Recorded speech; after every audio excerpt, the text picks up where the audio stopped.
kewajiban orang tua terhadap anak dan kewajiban anak terhadap orang tua menurut Sigalo-Wada Sutta. Jadi, yang pertama, saya akan menjelaskan kewajiban orang tua terhadap anak. Jadi, kewajiban orang tua untuk anaknya itu membuat besar dalam kesejahteraan. Dan para orang tua melakukan dengan penuh tanggung jawab dan kerelaan. Meskipun anaknya itu sering membantah, terus tidak menghargai orang tuanya atau tidak dapat membalas budi. Tapi orang tua dengan sedikit harapan memperhatikan segala kepentingan anaknya meskipun anaknya tersebut sudah beranjak dewasa atau 17 tahun ke atas.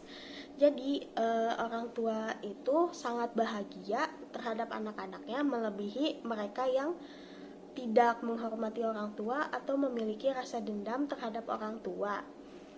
Mereka juga merasa tidak puas apabila kehidupan anaknya lebih rendah dibanding mereka. Jadi orang tua itu ingin anaknya itu jauh lebih baik dibandingkan orang tuanya, agar mengarah anak-anaknya ke jalan yang lebih benar. Orang tua pertama harus memberi contoh, tauladan, dan cara hidup yang ideal. Jadi orang tua itu harus memberi contoh kepada anak-anaknya bagaimana cara dengan menuju jalan kebenaran.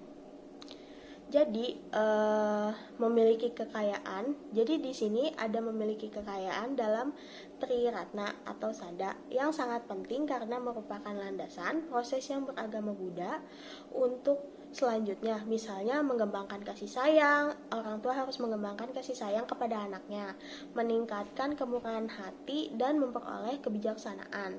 Karena setiap orang tua yang beragama Buddha itu harus senantiasa menamakan kekayaan terhadap Sang Triratna pada diri anak atau anak-anak mereka agar tetap beragama sampai akhir hayatnya.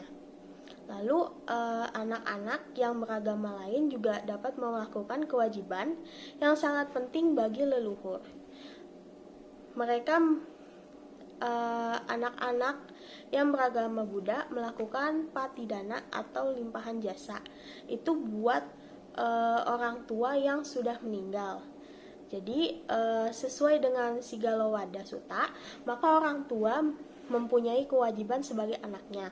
Itu yang pertama, mencegah anaknya berbuat baik, menjalurkan anak berbuat baik, memberikan pendidikan yang profesional kepada anak.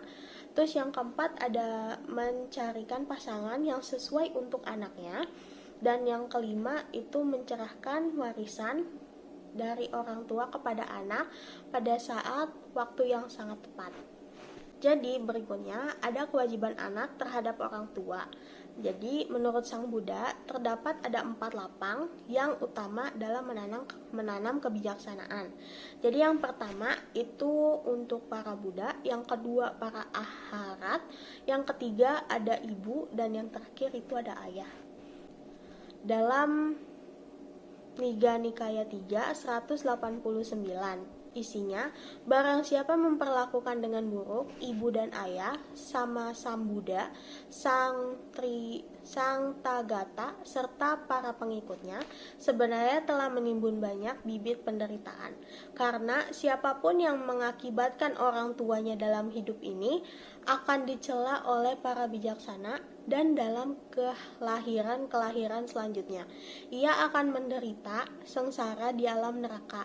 Barang siapa yang telah memperlakukan dengan baik ayah ibunya dan sama Sang Buddha, Sang Tathagata, para pengikutnya, serta telah menimbun banyak bibit kebajikan, karena siapapun yang berbuat bajik kepada orang tuanya di dalam hidup ini akan dipuji oleh para bijaksana, dan di dalam kelahiran selanjutnya ia akan hidup berbahagia di alam surga.